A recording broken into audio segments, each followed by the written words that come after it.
आजकल सब भागने में लगे हुए हैं। सब लोग जिंदगी की रेस जीतना चाहते हैं, मतलब सफलता प्राप्त करना चाहते हैं।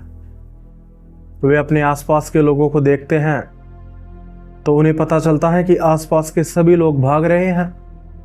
जो मुकाम पे पहुंच रहे हैं वो भी भाग रहे हैं, और जो नहीं पहुंच रहे हैं वो भी भाग रहे हैं। और कुछ हैं जो आलसी हैं, उन्हें भागने या न भागने का कोई फर्क ही नहीं पड़ रहा। तो ऐसे व्यक्तियों की तो मैं बात कर ही नहीं रहा। मेरी बात ध्यान से सुनना। जीतता वो इंसान नहीं है जो गधे के दिमाग के साथ में घोड़ा बनने का प्रयास कर रहा है। मतलब एक व्यक्ति की बुद्धि तो गधे के जैसी, लेकिन वो अपनी स्ट्रेंथ को बढ़ाना चाहता है घोड़े के जैसी।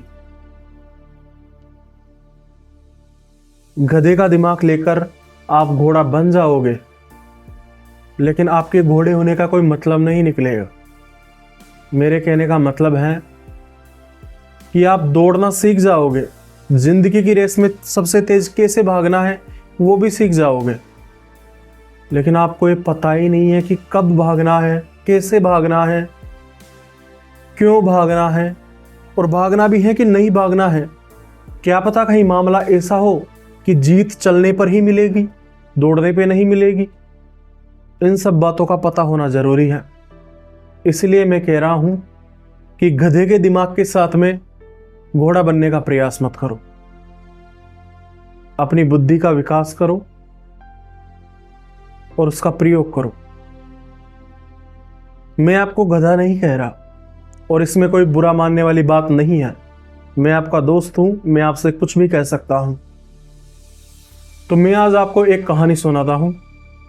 ये बात है 27 अप्रैल 1983 की। एक व्यक्ति था जिसका नाम था क्लिफ यंग। इसकी उम्र थी 61 साल, और इसे आज 875 किलोमीटर की रेस दौड़नी थी। मतलब एक रेस आयोजित हुई थी, मैराथन आयोजित हुई थी। उसमें 875 किलोमीटर का रास्ता तय करना था। अब इस रेस में कोई साधारण व्यक्ति हिस्सा नहीं लेता था। मतलब साधारण व्यक्ति तो इस रेस में हिस्सा लेने की सोच भी नहीं सकता था, क्योंकि 875 किलोमीटर यह बहुत बड़ी दूरी होती है। तो इस रेस में प्रोफेशनल रनर भाग लिया करते थे, जो कि काफी प्रैक्टिस करते थे। लेकिन क्लिफ यंग, ये 61 साल का बुढ़ा व्यक्ति, इसमें भाग लेने आ गया। पता नहीं इसे खुद पे इतना विश्वास क्यों था, लेकिन ये रेस लगाने के लिए वहां पे पहुंच गया। बहुत सारे लोगों ने इनका मजाक उड़ाया। एक पत्रकार ने इनसे कहा कि भाई साहब, क्या आपको पूरा यकीन है कि आप इस 875 किलोमीटर की रेस में दौड़ने आए हैं?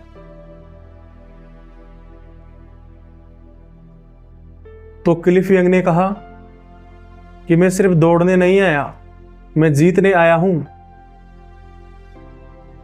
और जीत के जाने का ही विचार है। पत्रकार दंग रह गया कि ये क्या शख्सियत है। लेकिन अधिकतर व्यक्तियों ने इन पे यकीन नहीं किया। अधिकतर व्यक्तियों ने सोचा कि ये ऐसे ही मजे लेने के लिए आया है। तो दौड़ शुरू होती है। सभी खिलाड़ी 18-18 घंटे दौड़ते हैं। सबसे पीछे यही रह गए, ये बस चल रहे थे, दौड़ नहीं रहे थे। तो सभी खिलाड़ी 18-18 घंटे दौड़ते हैं। फिर उसके बाद में 6 घंटे रेस्ट करते हैं। लेकिन इन्हें ये बात पता ही नहीं थी कि रेस्ट भी करना है। तो ये चलते ही गए, रुके ही नहीं। बाकी सब खिलाड़ी दिन के 18 घंटे दौड़ रहे थे और 6 घंटे सो रहे थे, आराम कर रहे थे। और ये 24 घंटे चल रहे थे। ये दौड़ नहीं रहे थे, लेकिन ये चल रहे थे, लेकिन ये लगातार चल रहे थे। तो 5वें दिन पता चला कि ये उनसे बहुत आगे निकल चुके हैं। बाकी सभी खिलाड़ियों को इन्होंने पीछे छोड़ दिया है, और 5 दिन 14 घंटे 47 मिनट में ये पूरी दौड़ कंप्लीट कर लेते हैं और जीत जाते हैं, फर्स्ट नंबर पे आ जाते हैं। सभी लोग हैरान थे क्योंकि ये इतिहास में पहली बार हुआ था कि एक व्यक्ति ने इस रेस को 7 दिनों से पहले कंप्लीट कर दिया। ये असंभव सा लगता था। इससे पहले किसी ने भी 7 दिनों से पहले 875 किलोमीटर की इस रेस को पूरा नहीं किया था, लेकिन इन्होंने पूरे 2 दिन पहले इस रेस को कंप्लीट किया। तो हैरान तो होना ही था। तो इसी बात से मैं समझाना चाहता हूं कि आप बहुत तेज चलते हो, यानी बहुत तेज काम करते हो, पूरी स्पीड से भागते हो, फिर रुक जाते हो। एक दिन पूरी स्पीड से काम करते हो, फिर 2 दिन रुक जाते हो।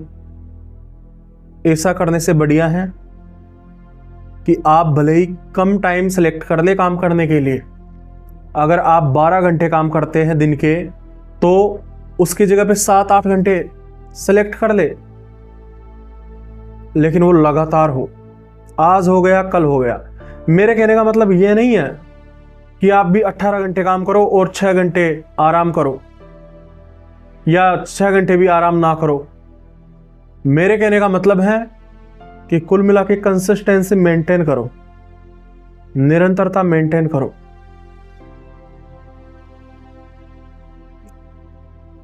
काम को भले ही थोड़ा सा ही सही रोजाना करो। रोजाना करना जरूरी है।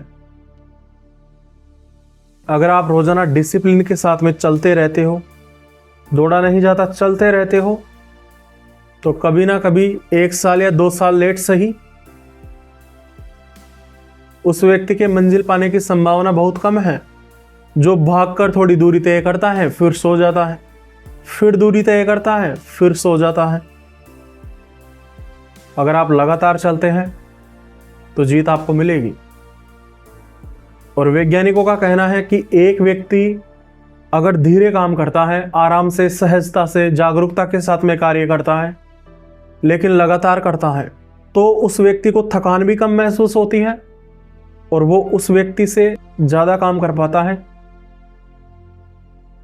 जो जल्दबाजी में अपने सारे काम निपटाने की कोशिश करता है। क्लिफ यंग ये रेस जीत पाए, क्या इसके पीछे कोई संयोग था? असल में बात यह थी कि क्लिफ यंग एक किसान फैमिली से थे। इनके पास में 2000 एकड़ की जमीन थी और 2000 भेड़ें थी। तो जब मौसम खराब होता था या इन्हें अपनी भेड़ों को चराने जाना था, तो इनकी जो 2000 भेड़ें थी उस जमीन में इधर की उधर हो जाती थी। तो उन्हें इकट्ठा करने के लिए इन्हें बार बार दौड़ना पड़ता था, काफी भागना पड़ता था, मेहनत करनी पड़ती थी। तो वहां से इनके पैर मजबूत हो गए और इसी घटना के दम पर इन्होंने इस रेस में भाग लेने का फैसला किया था। इनकी प्रैक्टिस इतनी अच्छी हो गई थी कि ना तो इन्होंने अच्छे जूते पहने थे, ना इनके पास में कोई प्रोटीन शेक था, ना ही अन्य सुविधाएं थी, और ना ही कोई इतने खास कपड़े थे। बस नॉर्मल हालातों में इन्होंने उस रेस को कंप्लीट किया और जीता, वो भी फर्स्ट रैंक से।